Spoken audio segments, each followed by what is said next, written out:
Today on Investigate TV Plus. If you're suffering too much, you can go and I'll be okay. Her baby girl swallowed a tiny toy that threatened her life. And I'm looking at her, it's like, is this the last time I'm gonna see her alive? We investigate the dangers of water beads and why, despite a recall, similar toys remain easy to buy. Plus, a little boy struggles with intense pain as insurance and medical experts disagree over the best way to treat his condition. He's certainly not living. He is falling apart. We go in depth as his mom wages a fight to save her son. And a father duped out of $1 million and on the verge of losing his home. We unmask the financial scam posing as a friendly text. In-depth stories that inform and inspire. You're watching Investigate TV Plus. A tiny toy tied to severe injuries and even deaths of children. For years, a group of parents has fought to warn others about the dangers of water beads. But despite government warnings and reports, similar products are still for sale and potentially putting kids' lives at risk. I'm Tisha Powell. And I'm Lee Zurich. We uncovered manufacturers dictating their own recall terms is pretty standard practice. They might stop selling one product, but continue selling something that looks really similar, which we found can be pretty confusing. We take an in-depth look at one recall that one mom says, if it had happened earlier and had been broader, could have potentially saved other kids. I'm so worried. A heartbreaking story documented over months on Felicia Mitchell's TikTok account still isn't easy to tell. It's even hard to get into because, my daughter was dying in front of me. Kennedy was just a baby when her mother Felicia says she got a hold of one of her 8-year-old brother's water beads. Those beads are often used as sensory toys. They start out so small they look like cupcake sprinkles, easily lost in corners or carpet. But when exposed to liquid, they expand, slowly ballooning in size. Somehow she ingested one water bead. Just one, in a pack that I had purchased that had 10,000 of the beads in the pack, and one of them caused a bowel obstruction in Kennedy's body. As Kennedy fought for her life, Felicia began waging her own fight after she learned about the Consumer Product Safety Commission, or CPSC. I found them online and I reported the injury. Did they get back in touch with you? They did, yep. And what did they say? That they had got my report and they were launching an investigation. Nearly 1 year after Felicia made her report, the CPSC announced the product maker, Chuckle and Roar, was issuing a recall for the ultimate water bead kit. Is that too long for a recall to happen? Yeah, it is. And before the recall, CPSC was aware of what happened to Kennedy, and they have policies that they are tied up in and that they have to follow. So even before the recall, it was known that these were dangerous. Kennedy survived, but between Felicia's CPSC report in November 2022 and this recall in September 2023, a 10-month-old child in Wisconsin died after swallowing a bead from the very same kit. We have a mom whose baby is dead now, and now you do a voluntary recall. And then our team found other water bead kits from that very same company were still available. We bought this one the day after the recall. The same company has essentially the same water beads, just sitting in a different package. And we've discovered this one also had an injury report prior to the recall. A 1-year-old whose airway was blocked after he inhaled a water bead from the sensory bin. We asked CPSC Commissioner Richard Trumka about the recall and what was and wasn't pulled from the market. He couldn't talk about this specific case, but part of the issue with most product recalls is the company legally gets to negotiate the language and terms. And so a lot of it comes down to the company. So if we know that one of those products was associated with a death or with a serious injury, we could go to that company and say, let's recall this, and what else do you have that poses the same hazard? A good company is going to agree to a scope of a recall that includes any similar product that could pose the same hazard, even if it hasn't hurt anybody yet.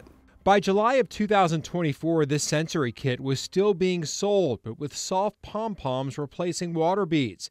Then it totally disappeared from Amazon, but is still being sold on secondhand sites with water beads, which is perfectly legal because there is still no recall for this particular kit. So that just doesn't make sense. I can understand the confusion there, but I can't comment on the specific case. Is the confusion concerning? I think with water beads, it's concerning enough that we've warned the public not to have any of these things. In March of 2024, the CPSC issued warnings for more water beads. These particular brands manufactured in China and sold on Amazon. We found more incident reports tied to these specific beads, with parents writing that their children ingested them and needed surgeries. These reports going all the way back to July 2021, nearly 3 years before a warning. You notify everyone that you can, and then CPSC says, well, we've got our policies, and it's like, did you hear me? Children are being hurt and dying. You know, so it's frustrating. Kennedy is now 2 years old and just got into a dance class. And Felicia is now empowered to make a change. Felicia is now hoping for cooperation on Capitol Hill, calling for a ban on water beads. I look at Kennedy every day, and I think someday you're going to know everything that we did. And that's very important to me. The company that manufactured the recalled water beads did not respond to requests for comment. A bipartisan bill introduced in the Senate in May of 2024 instructs the CPSC to establish a ban on the sale of water beads designed or marketed as toys, sensory tools, or educational or art materials. This bill is supported by the American Academy of Pediatrics as well as Amazon, Target, and Walmart. A separate water bead bill introduced in the House in 2023 does not include language banning water beads marketed to children as sensory tools. Our in-depth coverage continues on InvestigateTV.com. You can read more about water bead-related injuries and the recalls issued by the Consumer Product Safety Commission. Just type water beads in the search bar. A disgusting crypto scam with an even more disturbing name. Still to come, a father and son share their story of nearly losing it all and warn you about the scam known as pig butchering in hopes of protecting you or someone you know. But first, a sick little boy caught in the middle of a dispute between an insurance company and medical experts. It's like denying a diabetic insulin. You can't live without it. We take you inside as families fight to get their son what they call a life-changing treatment.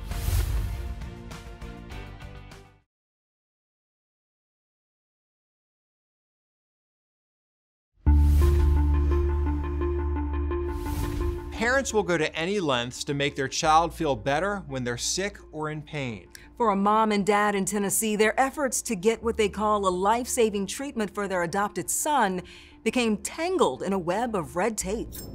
Can't block it. Jameson Wall has had a difficult life. He's been dealt a really difficult hand of cards. He was born drug dependent, has autism, and a condition called pediatric autoimmune neuropsychiatric disorder associated with streptococcal infections, or PANDAS.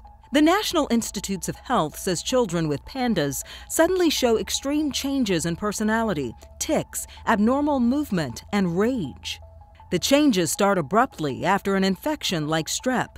For a child like Jameson, the symptoms can be worse. He can wake up one morning and it looks like he has Parkinson's. He would engage in self-harming behaviors and draw blood. Sushi shape. Sushi served as Jameson's service dog. Come and get it. The Walls adopted the pit bull mix from a local shelter in 2022. Sushi brings comfort to Jameson during some of his most trying times. Goodbye, Sushi. On TikTok. But Sushi can only provide so much comfort to Jameson in his time of need. His parents say Jameson requires a treatment for his PANDAS called intravenous immune globulin therapy, or IVIG, which medical experts say is controversial and can cost up to $25,000 out of pocket. But Jamison was forced to stop his therapy when the Wall's employer switched insurance carriers, and the new company denied coverage for IVIG. Reporter Amanda Hara examines the fight to get Jamison the treatment his parents say he desperately needs to live.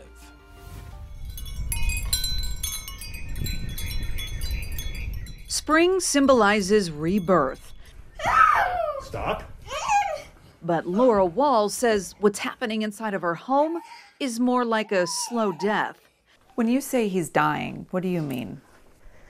He's certainly not living. He is falling apart. Stop fighting. Honey, you're not being safe. Laura says this video shows her 9-year-old spiral towards physical danger. She says Jamison's dramatic change came the moment he missed a treatment that had been helping his pandas called IVIG.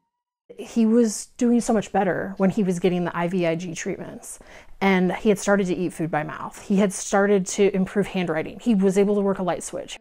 Laura and her husband both work for Metro Police, but when Blue Cross Blue Shield lost the bid for Metro government, leaving Cigna is the only option, Jamison lost access to those IVIG treatments. If he needed a kidney, I'd give him both of mine. I would give him my life. I wish he didn't have to suffer. I wish I could take this for him. Stop it. In 2 recent denial letters, Cigna says IVIG is medically unnecessary.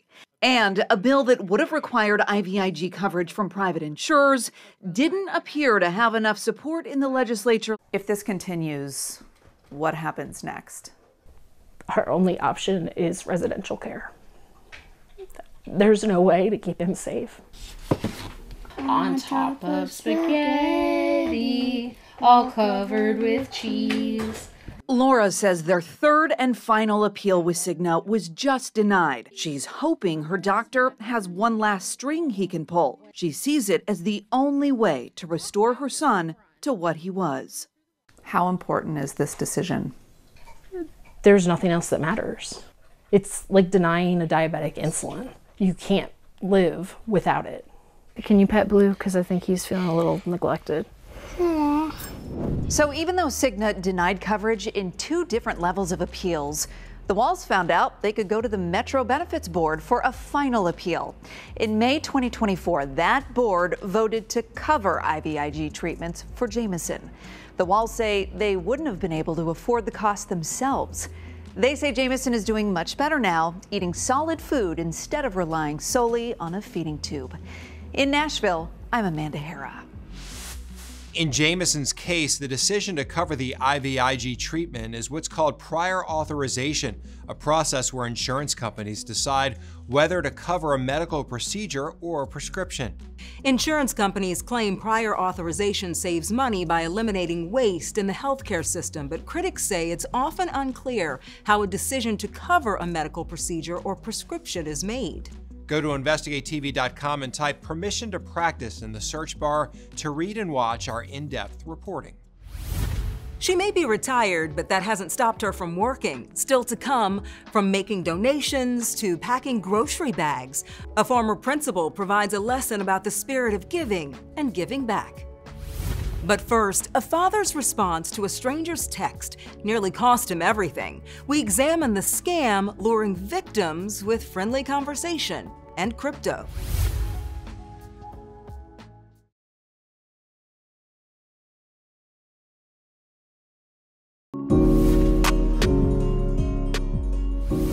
We've all received them, a text from a wrong number saying hello or asking an innocent question. Many of you will ignore it, but there are some who will text back. I don't text back. I don't text back. I erase it as soon as possible. I'll block the number and erase it. Do you block the number? Not anymore. I used to, but not anymore. Block the number. Okay, Do that. block the number. Yes. Well, sometimes those who do respond get drawn into a friendly conversation that could spiral into something more sinister. even costly. This is called pig butchering, and a study by the University of Texas found between 2020 and 24, scammers have likely stolen more than $75 billion in cryptocurrency through this con. We'll show you the signs a text may be from a scammer and what you can do to protect yourself coming up. But first, reporter Cassidy Williams introduces us to a father who lost his life savings after responding to a stranger's text. This was all built by my parents. Eric Zhang's parents created a backyard where things grow. With their son planning a wedding, they wanted to help him plant roots of his own. He wanted to pay for the wedding. He wanted to buy us a home. To do that, Amos Zhang decided to make an investment. In August, he received a text from an unknown number. That text blossomed into a friendship. And when the friend told him about an investment opportunity in cryptocurrency, he believed them. I didn't have any question about that website. In mid-November, a phone call from the Woodbridge Police Department told him it was a scam. The total loss. It was a little over $1 million. It was their life savings, plus money from a line of credit on their house. A lot of times, the money's gone and it's a dead end from there. It was Detective Michelle Taylor from the Peachtree City Police Department, all the way in Georgia, who first realized Zhang might be a victim. She was investigating her own case, where victims throughout the nation were being targeted for high-level investments into a fraudulent company called Up Fashion. Her investigation found a list of 24 potential victims in 12 different states. Is it possible there's even more victims out there across the country? Oh, absolutely.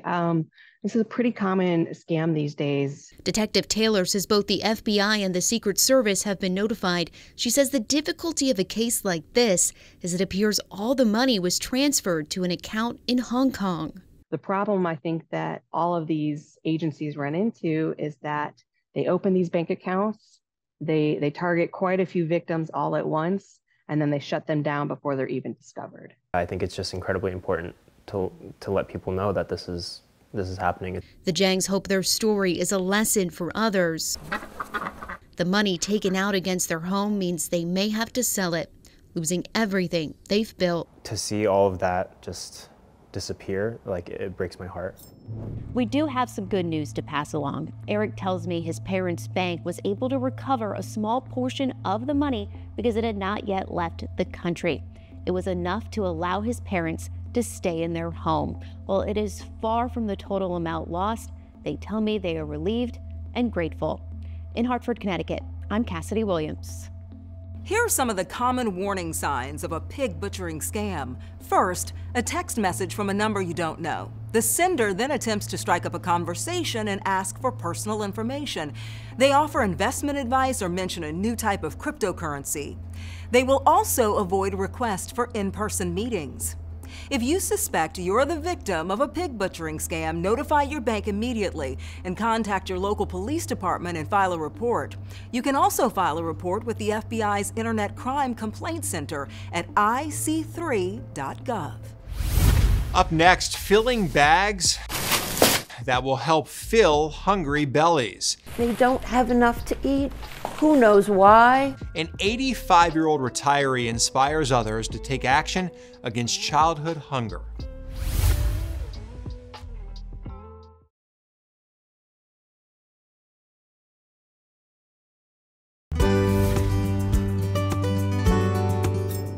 Your dinner plans may be as simple as searching the pantry, a trip to the grocery store, or a call for takeout. But it's not all that easy for every family. As many as 13 million children in the United States don't know where their next meal will come from, and it's becoming a crisis. That's because pediatricians say hunger can harm a child's health, development, and overall well-being. A retired educator in Vermont saw this problem and decided to take action in her community. Reporter Joe Carroll introduces us to Barb Hyde, who offers up some food for thought.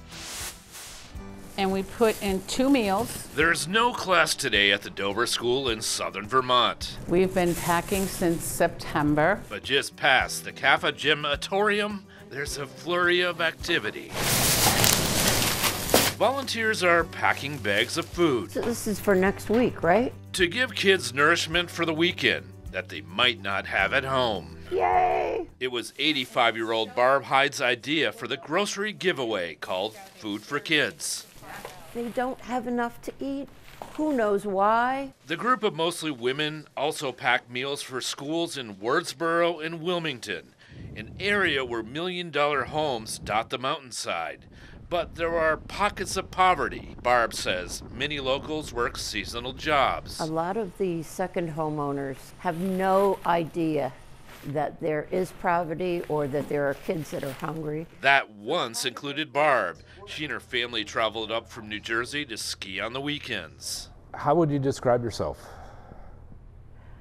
Oh, I guess I'm a doer.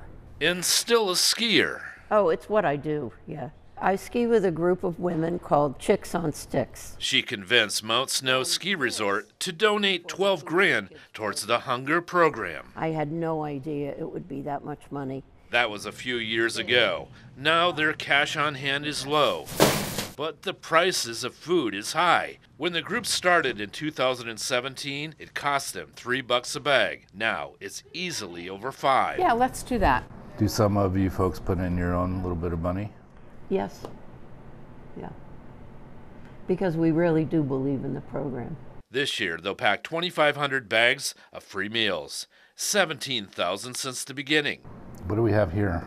Oh, this is just from my former life, when I was a high school principal. Principal encourages female students. So how did you encourage them? I brought in women in management positions where they used math. Today, though, the focus is on food. Do you think you're making a difference? I hope so. It's very hard to know precisely how much of a difference we're making. If it's any indication by the amount of bags going out the door, their work is certainly fulfilling. There we go. And that's it for us on Investigate TV Plus. I'm Lee Zur. And I'm Tisha Powell. Thanks for watching.